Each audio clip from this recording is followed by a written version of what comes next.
السلام علیکم محترم، یہ سوال آیا ہے کہ ہمارے ہاں نماز تراویح با جماعت ادا کرنے کا بہت اہتمام کیا جاتا ہے، جبکہ رسول اللہ صلی اللہ علیہ وسلم نے 3 یا 4 دن اس نماز تراویح کو با جماعت ادا کیا ہے، اور وہ بھی لوگ اتفاق سے جمع ہو گئے تھے تو آپ نے انہیں با جماعت نماز تراویح پڑھائی۔ ایسی حالات میں اس نماز کے متعلق اس قدر اہتمام معنی وائرد۔ اس سوال کی دوسری شکل یہ ہے کہ نبی پاک صلی اللہ علیہ وسلم نے تو 3 دن جماعت کروائی ہے، آپ پورا مہینہ نماز تراویح کی جماعت کیوں کرواتے ہو؟ آئیے میرے محترم بھائی اس سوال کا جواب سماعت فرمائیے۔ محدثین عظام کا اس امر میں اختلاف ہے، نماز تراویح مسجد میں با جماعت ادا کرنا افضل ہے یا گھر میں اکیلے پڑھنا بہتر ہے؟ ہمارے رجحان کے مطابق نماز تراویح مسجد میں با جماعت ادا کرنا افضل ہے، کیونکہ رسول اللہ صلی اللہ علیہ وسلم سے یہی افضل ثابت ہے۔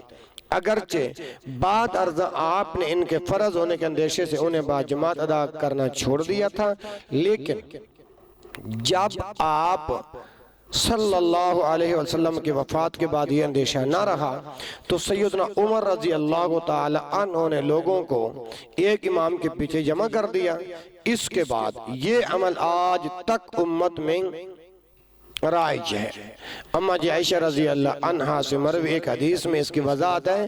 آپ کا بیان ہے کہ رسول اللہ صلی اللہ علیہ وآلہ وسلم ایک دن آدھی رات مسجد میں تشریف لے گئے اور وہاں نماز ادا کی، لوگوں نے بھی آپ کی اقتداء میں نماز پڑھی۔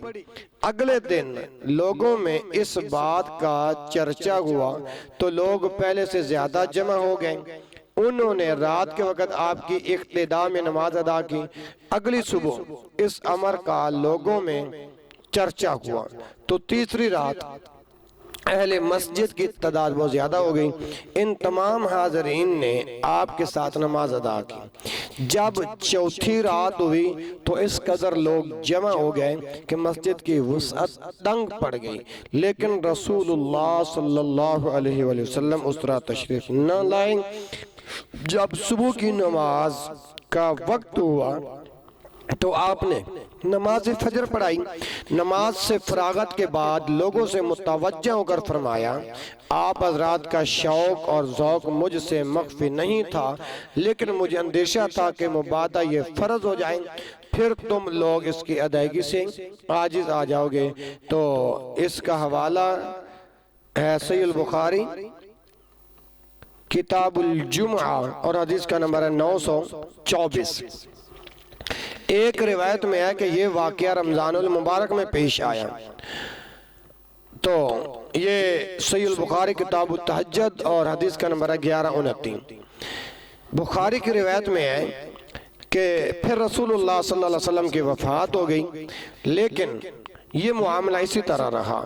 حضرت ابوبکر رضی اللہ عنہ کی خلافت کے دوران بھی معاملہ اسی طرح رہا، حتیٰ کہ حضرت عمر رضی اللہ تعالی عنہ کے ابتدائی دور حکومت میں اسی طرح چلتا رہا۔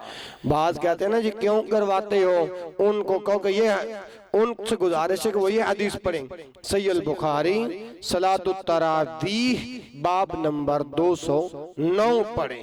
اسی طرح معاملہ چلتا رہا۔ آپ کیوں جماعت کرواتے ہو؟ حضرت ابوبکر صدیق رضی اللہ تعالی عنہ کے دور خلافت کے اندر جماعت کیوں نہیں ہوئی؟ تو شریعت اس بارے میں خاموش ہے، ہم اپنی طرف سے اس میں کچھ اضافہ نہیں کر سکتے۔ لیکن حضرت ابوبکر صدیق رضی اللہ تعالیٰ عنہ کے دوران بھی معاملہ اسی طرح رہا۔ گویا کہ جو یہ الفاظ ہیں نا، یہ اس بات پر دال ہیں کہ حضرت ابوبکر صدیق رضی اللہ عنہ کے دور خلافت میں بھی نماز تراویح کی جماعت ہوتی تھی، حتیٰ کہ حضرت عمر رضی اللہ تعالیٰ عنہ کے ابتدائی دور حکومت میں اسی طرح چلتا رہا، جس کا حوالہ میں عرض کر چکا ہوں۔ اس کے بعد کیا ہوا؟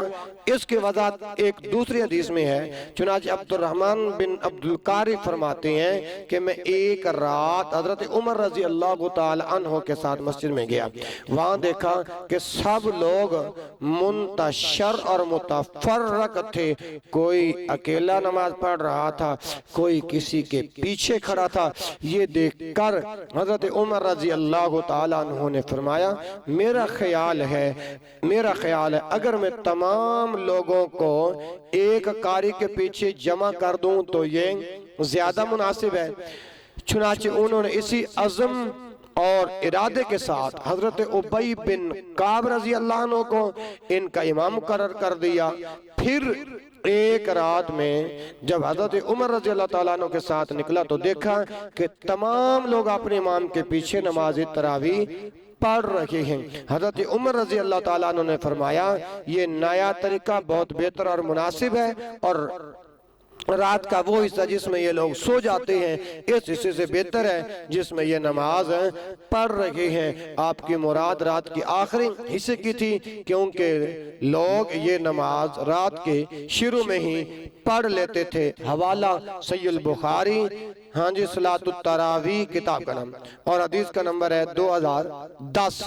تو مذکورہ روایات سے معلوم ہوا کہ قیام رمضان یعنی صلاۃ التراویح بعد جماعت مشروع ہے، اور رسول اللہ صلی اللہ علیہ وسلم نے محض اس اندیشے کی وجہ سے چوتھی رات جماعت سے گریز کیا تھا کہ یہ نماز مسلمانوں پر فرض نہ کر دی جائے۔ شاید بعد میں یہ لوگ بار خاطر خیال کر کے چھوڑ دیں۔ پھر جب رسول اللہ صلی اللہ علیہ وآلہ وسلم دنیا سے تشریف لے گئے وحی کا سلسلہ منقطع ہو گیا، تو جس چیز سے رسول اللہ صلی اللہ علیہ وسلم خائف تھے اس سے امن ہو گیا۔ تو حضرت عمر رضی اللہ تعالی عنہ نے اس سنت کو زندہ کرتے ہوئے نماز تراویح با جماعت ادا کرنے کا اہتمام فرمایا اور اسے با جماعت ادا کرنے کا حکم دیا۔ اس بنا پر سوال میں جو مفروضہ کیا گیا ہے اس کی کوئی حیثیت نہیں ہے، تو لہٰذا رمضان المبارک کے اندر نماز تراویح کی جماعت مشروع ہے۔ اور آخر میں جو ہے نا بھائی بھتیجے اقبال سلطانی صاحب اور میرے محترم محب علماء جناب نواز سلطانی صاحب کے توسل سے میں امت مسلمہ کو یہ پیغام دینا چاہتا ہوں کہ آپ صلی اللہ علیہ وآلہ وسلم کا عمل آپ نے زندگی میں ایک بار بھی کیا ہے نا تو وہ امت کے لیے وہ عمل سنت بن جاتا ہے۔ اور پھر آپ نے فرمایا علیکم بسنتی و سنت الخلفاء الراشدین المہدیین، میری سنت کو لازم پکڑو اور میرے اصحاب کی سنت کو لازم پکڑو۔ لہذا آج بھی امت مسلمہ نے رسول اللہ صلی اللہ علیہ وسلم کا کلمہ پڑھنے والے آپ کی جو امت ہے وہ آپ کے عمل پر آپ کی سنت پر بھی قائم ہے اور آپ کے اصحاب کی سنت پر بھی قائم ہے۔ لہذا سوال میں جو یہ مفروضہ ہے نا محترم جناب محب علماء نواز سلطانی صاحب کہ جو سوال میں جو یہ مفروضہ قائم کیا گیا ہے کہ 40 سال کے اندر نبی پاک صلی اللہ علیہ وسلم نے تو نبوت کا اعلان کیا ہے، تو شریعت کے احکام جو ہے نا وہ تو لاگو ہوتے ہیں جب سے آپ کو نبوت ملی ہے۔ اب سوال یہ ہوا، اگلے دن ایک بھائی سوال کر رہا تھا کہ ذرا توجہ چاہتا ہوں بھتیجے آپ کی کہ 40 سال سے لے کر آپ کی وفات تلک یہ ماہ رمضان کتنی بار آپ کی زندگی میں آیا، اور آپ نے کیا آپ کا ہر رمضان کے اندر کیا معمول ہوتا تھا؟ آیا کہ آپ ہر رمضان میں صرف 3 دن جماعت کرواتے تھے؟ یہ جو مفروضہ قائم کیا گیا اس کی کوئی حیثیت نہیں ہے، یہ بے تکے سوال ہیں۔ اور اگر بنی اسرائیل والے جو لوگوں کی ہلاکت کا جو سبب تھا نا وہ یہی بے تکے سوالات تھے۔ اب ایک بار آپ کا عمل ثابت ہو جائے تو امت کے لیے سنت ہوا کرتا ہے، تو لہٰذا ایسے جو بے تکے سوال ہیں کتاب و سنت ایسے معاملے کے اندر خاموش ہے۔ اللہ تبارک و تعالیٰ سے دعا ہے کہ حق بات اللہ قبول کرنے، حق بات کو اللہ سننے، حق بات کو اللہ عمل کرنے اور حق بات کو اللہ دوسرے مسلمان بھائیوں تک شیئر کرنے کی توفیق عطا فرمائے۔ سبحانک اللہم و بحمدک اشہد ان لا الہ الا انت استغفرک و اتوب الیک۔